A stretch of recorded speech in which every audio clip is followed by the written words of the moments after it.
아주 추운 겨울날 아침 7시. 이름만 말하면 누구나 다 아는 대기업. 대기업 공장으로 첫 출근을 했다. 면접을 받던 분이 알려준 장소에 도착하니 밖에서 보기와는 다르게 건물 안은 사람들로 북적거리고 있었다. 전화를 걸어 도착했다고 말하니 사람을 보내주겠다고 했다. 잠시 기다리니 그분이 도착했고 우리는 간단하게 인사를 나눴다. 그리고는 조그만 종이에다가 방문 사유 등을 쓰고 은행처럼 생긴 곳 앞에서 번호표를 뽑고 기다렸다. 내 차례가 왔고 신분증을 보여준 다음 목에 걸 수 있는 방문 출입증을 받았다. 그분의 안내로 사람들이 서 있는 곳에 가서 줄을 섰다. 보안이라고 쓰여 있는 옷을 입은 사람이 휴대폰을 네모난 비닐에 넣고 있었다. 잠시 기다리니 내 차례가 왔고 내 휴대폰도 비닐에 봉인되었다. 공항 검색대 같은 곳을 통과한 다음 주머니에 있는 모든 소지품을 꺼내서 바구니에 담고 검색대를 통과하는 레일에다 그 바구니를 얹었다. 레일을 따라 다시 한번 공항 검색대 같은 곳을 통과하니 보안 직원이 금속 탐지기 같은 걸로 내 몸 근처를 훑었다. 레일 끝에서 다음 차례 바구니에 밀릴세라 급하게 소지품들을 주머니에 넣고 있는데 보안 직원이 내가 가지고 온 주머니를 가리키며 한번 열어서 보여달라고 했다. 하필 첫 출근에 그분이 오시다니. 다행히 보안 직원도 여자라서 조금은 덜 뻘쭘하게 보여줄 수 있었다.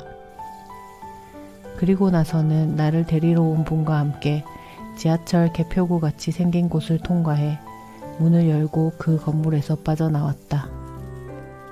하지만 아직 출근이 된 게 아니었다. 그 건물에서 나온 뒤 한참을 걸어간 후에야 같이 일할 분들을 만날 수 있었다. 대기업 공장은 몇 개의 동으로 되어 있었고 자칫 잘못하면 길을 잃어버릴 만큼 복잡하고 넓은 곳이었다. 길을 익히는데 2주 정도 걸릴 거라며 처음 며칠은 길만 익히라고 할 정도였다. 남친도 그곳으로 출근을 하고 있는데 워낙 넓은 곳이고 점심시간도 동마다 달라서 마주칠 일이 없었다. 딱 한 번 점심을 같이 먹었는데 억지로 시간을 맞춰야 했었다. 남친이 처음에 일할 때 가장 힘들었던 게 길을 익히는 거라고 했었다. 그때는 이해가 가지 않았는데 가보니 정말로 헷갈리게 되어 있었다. 똑같이 생긴 내 키보다 큰 기계들이 쭉 늘어서 있으니 여기가 저기인지 저기가 여기인지 헷갈렸었다. 너무 넓다 보니 한번 길을 잘못 들어서면 한참을 헤매야 했었다. 나는 길치라서 정신을 더 바짝 차려야 했었다. 첫날과 둘째 날은 나보다 몇 살 많은 언니의 뒤만 졸졸 따라다녔다. 한 바퀴 다 가보기만 하는데도 이틀이 걸렸다. 언니는 일한 지 6개월 정도 되었는데 그 전에 있던 분이 발이 너무 빨라서 따라다니기 힘들 정도였다고 했다.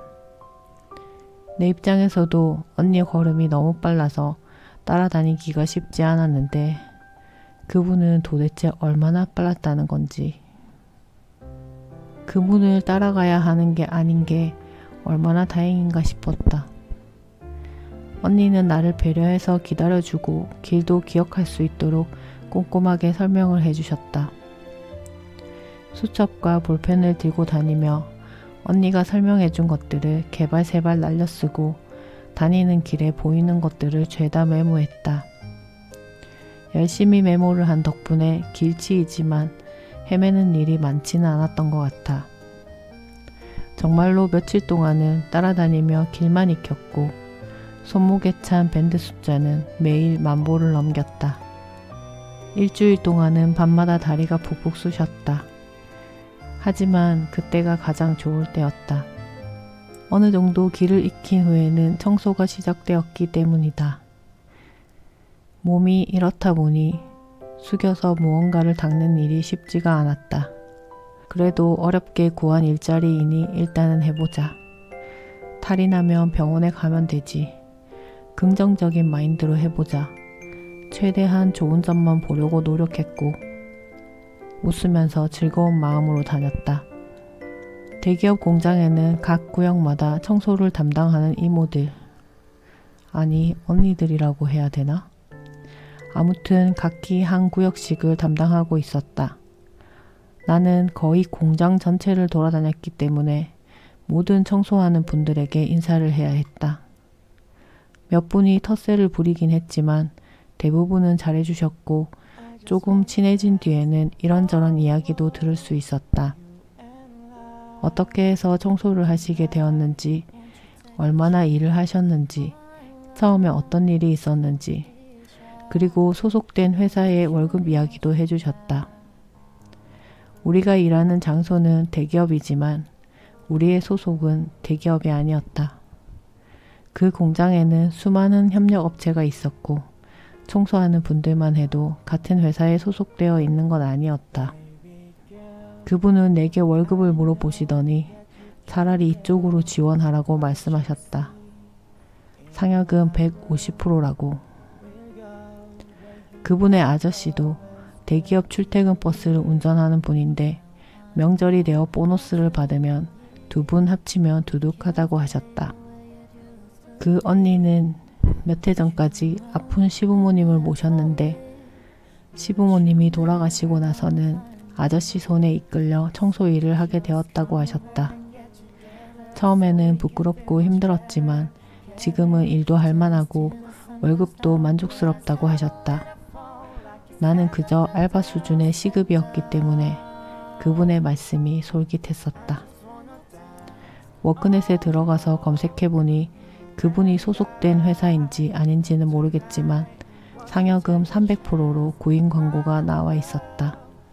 이 이야기를 사람들에게 하니 다들 나보고 지원하라고 했었다. 하지만 그들에게 권했을 때는 다들 나는 못하는 일이라며 못을 박았다. 어떤 사람은 화장실 볼 일도 한 곳에서만 본다며 비위가 좋지 않아 화장실 청소만은 절대로 못하겠다고 했다. 화장실 청소라.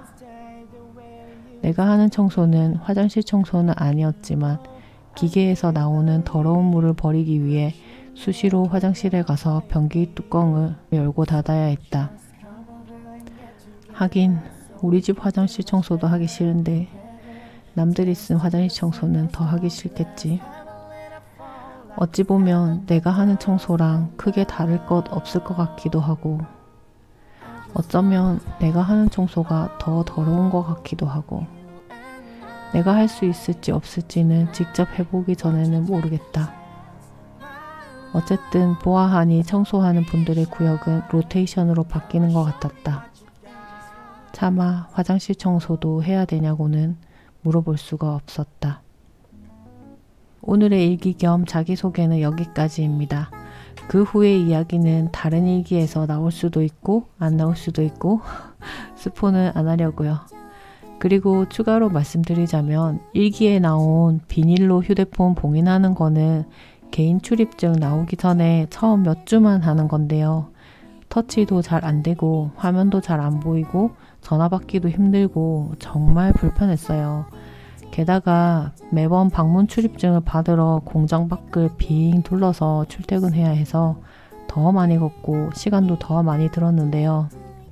개인 출입증 나오고 나서는 방문 출입증 신청하러 안 가도 되니까 멀리 둘러서 출퇴근 안 해도 되고 휴대폰 봉인도 스티커로 바뀌어서 조금 편해지긴 했습니다.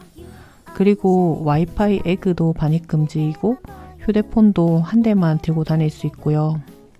휴대폰을 2대씩 들고 다니는 사람은 많이 없지만 저는 영상 촬영을 휴대폰으로 하다 보니까 습관적으로 휴대폰 2개를 들고 다니거든요. 그 실수로 들고 들어갈까봐 조심해야 했습니다. 이야기거리가 더 많긴 한데 시간 압박으로 여기까지만 할게요. 여기까지 봐주셔서 감사합니다. 다음 영상에서 만나요.